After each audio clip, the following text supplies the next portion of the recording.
İspanya ұлттық құрамасы кеше Франция ұлттық құрамасын қорлап тастады. Ал Францияның алтын допқа үміткері Усман Дембелені болса, Испанияның жас жұлдызы Ламин Ямал жерге ұрып тастады. Ламин Ямал Барсаның болашағы, ал Өзбекстан ұлттық құрамасы болса, тарихында алғаш рет әлем чемпионатына жолдама алды. Осы және осыған ұқсас жаңалықтарды біздің арнамыздан көресіздер. Арнамызға тіркеліп, лайк басуды ұмытпаңыздар. Ал біз болсақ әдеттегідей жаңалықтарымызды бастайық. Өзбекстан құрамасы тарихта алғаш рет әлем чемпионатына жолдама алды. Команда сырт алаңда Біріккен Араб Әмірлігі құрамасымен тең ойнап, мерзімнен бұрын бұл жолдаманы қамтамасыз етті. Бұл жеңіс мүлдем жанкүйерлерсіз келді. Ойын алдында Өзбекстан сыртқы істер министрлігі ресми мәлімдеме жасап, жанкүйерлерден сапардан бас тартуды сұрады. Себебі сәуір айында Дубайда ер азаматтардың қатысуымен екі қылмыстық топтық арақатынас болған. Сол себепті енді Өзбекстанның жанкүйерлері кешегі ойынға бара алған жоқ. Ойын алдында құрама жұлдызы Аббасбек Файзуллаев өз ойын айта кетті. Интернеттен бұл жағдай туралы оқыдым. Бұл жағымсыз жағдай, бірақ ол бізге ешқандай әсер етпеуі керек. Бәрі алаңда шешіледі. Егер жанкүйерлеріміз көп болғанда жақсырақ болар еді. Егер біз бәріміз дестесек те қолымыздан келгеннің барлығын жасаймыз, деді. Абдукадир Хусанов пен Элдар Шамурадов кеше команданың лидері болды және жеңіске жете алды. Өзбекстанның барлық жанкүйерлерін құттықтап қаламыз. Кешегі ойында Аббасбек Файзуллаев қақпаға әдемі соққы бағыттайды. Өкінішке орай қақпа маңдайшасына тиеді және гол болмай қалады. Бірақ енді Өзбекстан ұлттық құрамасының ойынына респект деп айта аламыз. Манчестер Сити негізі құрамға шыға алмай жүрген Абдукадир Хусанов кеше өзін дәлелдеп жақсы қорғанысты ұстай алды. Жалпы кешегі жастардың барлықтары өздерін керемет деңгейде көрсете алды. Өзбекстанның жанкүйерлері болса, біздің арнамызды қолдап қойыңыздар, сіздерді де құттықтаймыз, лайкты аямаңыздар. Джайлуджи Донарума Париж Сен-Жерменмен контрактты ұзарту туралы келісімге келе алмады. Джиджи париждік өлшеммен алғанда өте жоғарғы жалақы сұрап отыр, ал клуб оған жеңілдік жасағысы келмейді. Оның үстіне Джиджи бұл маусымда тұрақсыз өткізді. 2025 жылғы Чемпиондар лигасына бірнеше топ матч өткізгенмен маусым барысында әрі Чемпиондар лигасында әрі Лига 1-де қателіктер көп болды. Ештеңе өзгермесе жазда қақпашы клубтан кетуі мүмкін. Принциптер оны келісім шарт аяқталғанға дейін 1 жыл ұстап отыруды қалайды деп айтуы қиын. Менің ойымша, италиялық қақпашы еркін агент ретінде кеткісі келіп жүр. Сондықтан оны сатып ең болмағанда біраз ақша алуы әлде қайда дұрыс шешім болып жатыр Париж Сен-Жермен клубы үшін. Донаруманың агенті нарықты қыздырып жатқан сияқты айтыпты. Енді неге Миланға бармасқа? Баруымыз да мүмкін. Погбаның өзі Ювентустан Манчестерге барды, қайтадан Ювентуске барды. Мүмкін біз де Италияға барамыз, деді Донаrumаның агенті. Донаrumаның агенті тағы да біраз сөздер айтыпты. Біз Миланға ризамыз. Донарума қылған осы Милан клубы, Миланға үлкен алғысымызды білдіреміз.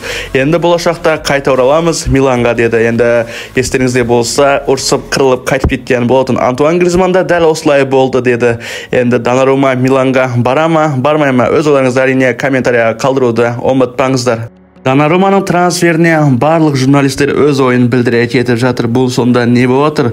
Енді журналист Джованна Альбезаның айтуы бойынша, италиялық клубтар арасында Джиджи ең көп қызықтыратыны кәрі сеньора Ювентус Донаруманы сатып алғысы келеді және Ювеге барады деп жатыр Донаруманы. Егер Джиджи Парижден кетуді шешсе, басты үміткер Туриндік клуб болады. Олар Донаруманы бұрыннан бақылауда ұстап келеді. Бірақ мен бұндай байланысты аса түсінбеймін деп жатыр. Енді не дейміз, жалпы бұл жерде айтатыным, Ювентусқа барғаннан көрі бармаған жақсы сияқты. Бәрібір енді бұрынғы командасының бітіспес қарсыластары. Негізінде Париж Сен-Жерменде қалған дұрыс сияқты. Париж Сен-Жермен қазір уақытта топ клубтарының біріне айналып кетті. Осы маусымда Чемпиондар лигасын жеңіп алды. Қазір Туриндік клуб үшін қақпашы мәселесі аса өзекті емес, ал егер шын мәнінде қақпашы алғысы келсе, Ромадан келісім шартты ұзартпаған Свилларонаны алып алғаны дұрыс шығар, немесе Лилден Люка Шевилияны алуы мүмкін. Ал сіздің назарында осы Шевилия бар. Жас қақпашы, Лионның қақпашысы. Енді Париж Сен-Жермен клубы қызығып отыр. Париж Сен-Жерменнен көрі осы Ювентусқа баруы мүмкін деп жатыр қазіргі уақытта бұқаралық ақпараттар көзі.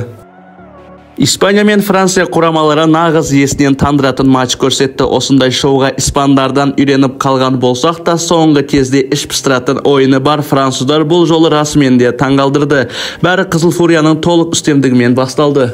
Birinchi taymda Mikel Oyarzabal 2 golдық pas berdi. Алдымен Niko Williams'ga, keyin Mikel Merino'ga. Fransiyaning жартылай қорғанысы мен қорғанысын тура пышақпен кескенде қақ жарып түссе де, үш тістіктер пастарды тоқтатуға талпынғанда жоқ сияқты. Мысалға екінші гол алдында Субеменди Мериноға төменнен 2 қорғаныс шебін тесіп, тура қауіпті позицияға пас шығарды. Бұл қарсы шабуылда емес еді. Францияның позициялық қорғаныста тұрған болатын, бірақ қорғанысы быт іштеді, таста қалған жоқ. Францияда кеше Упамекано мен Салиба жетіспегені көрініп-ақ тұрды. Барсаның жұлдызы Ламин Ямал кеше Рабиоға тағы да тек қайтарды. Рабио Еуро кезеңінде естеріңізде болса, Ламин Ямал әлі де өсуі керек деді. Ал енді айбалаңның ішінде Ламин Ямалды құлатты. Ламин Ямал өзінің командасына пенальти алып келді. Ламин Ямал гол салды, 25 минутта есеп 4-0 болды. Енді қандай интрига, финалдың фавориті анықталды, бірақ Франция кенет оянып кетті. Испандар есепті сақтауға ойнай бастады. Килиан Мбаппе пенальти жасап өзі орындады. Килиан Мбаппені екінші таймда көре бастадық. Енді әсіресе алаңда Раян Шикари шыққан соң Қызыл Фурия қорғаныста сенімді ойнай алмады. Олар өз алаңынан шыға алғанда жоқ кешегі ойында.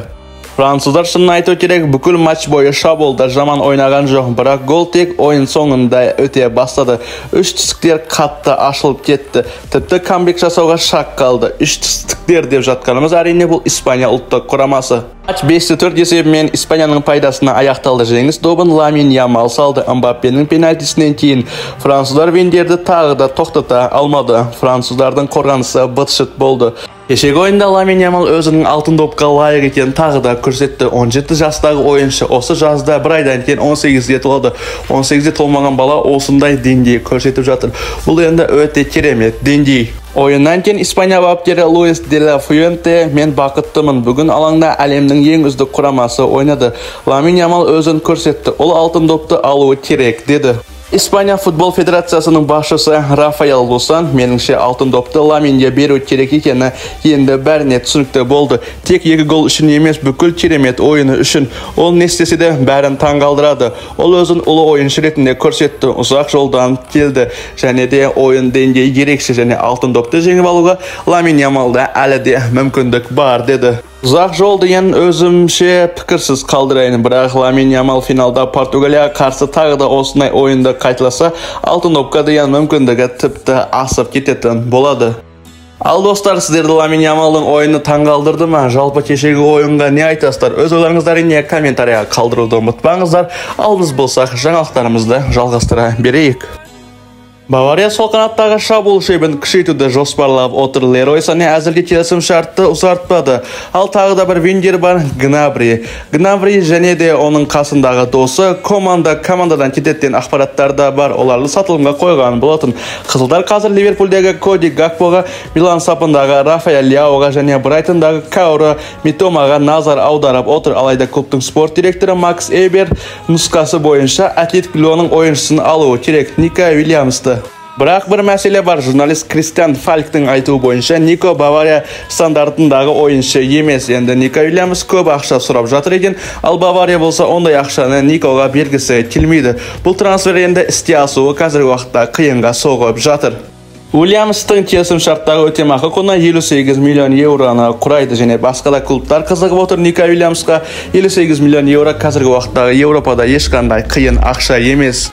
Ал Баварияға вингер қажет болатын болса, Ника Вильямсты алғысы келіп жатыратын болса, тездеткені жөн сияқты. Никоға қазіргі уақытта Еуропаның біраз клубтары қызығып жатыр, ал Баварияда 58 миллион еуро бар. Никомен ортақ келісім шартқа отырып, Никоны өздерінің қатарларына қосып алғаны жөн сияқты. Енді Баварияда көбінесе жылдам ойыншылар бар. Никоның өзі де жылдам және Барсаға да алдыңғы жазда бармады. Осы жазда енді Реалға да баратын ақпараттар шығып жатыр. Енді менің ойымша, Реалға бармайтын сияқты. Реалдың сол қанаттағы вингері өте керемет деңгейде.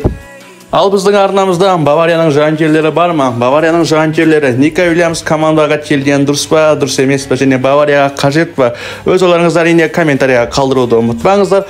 Ал біз болсақ соңғы жаңалығымызды айта кетейік. Ademola Lookman men bas bapkeri Jean-Pierre Gasperini arasında kelishpeyушілік туындаған соң шабуылшының клубтан кететіні анық сияқты көрінген. Алайда кейіннен Gasperiniдің өзі команданы тастап кетуге бел буғаны белгілі болды. Осылайша Адемоланың трансферге деген басты себебі жоғалды. Дегенмен футболшы Атланта деңгейінен асып түсті. Ол жалғыз өзі де нәтиже бере алатын шабуылшы. Және де мысалы Байер секілді пик формасындағы командаға қарсы хет-трик жасап тастай алды.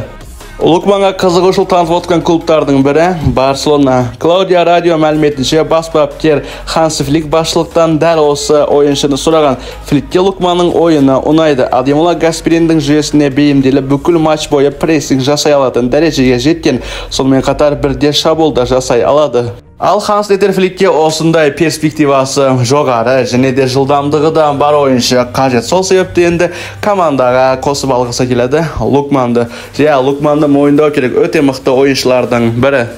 Алайда каталондықтар тек шабуылшы емес, сонымен қатар жаңа сол қапталдағы қорғаушыны сатып алғысы келеді. Тек Виндер ала берілгенден көрі осындай жақсы ойыншыларды алып қойған дұрыс қорғанысқа. Енді осы жаңа Барселона қызығып отқан ойыншы. Мұнда Депортиво басылымының мәліметіне сенсек, блогерына Алекс Балде мен Жерар Мартиннің орнын басатын ойыншыларды іздеп отыр.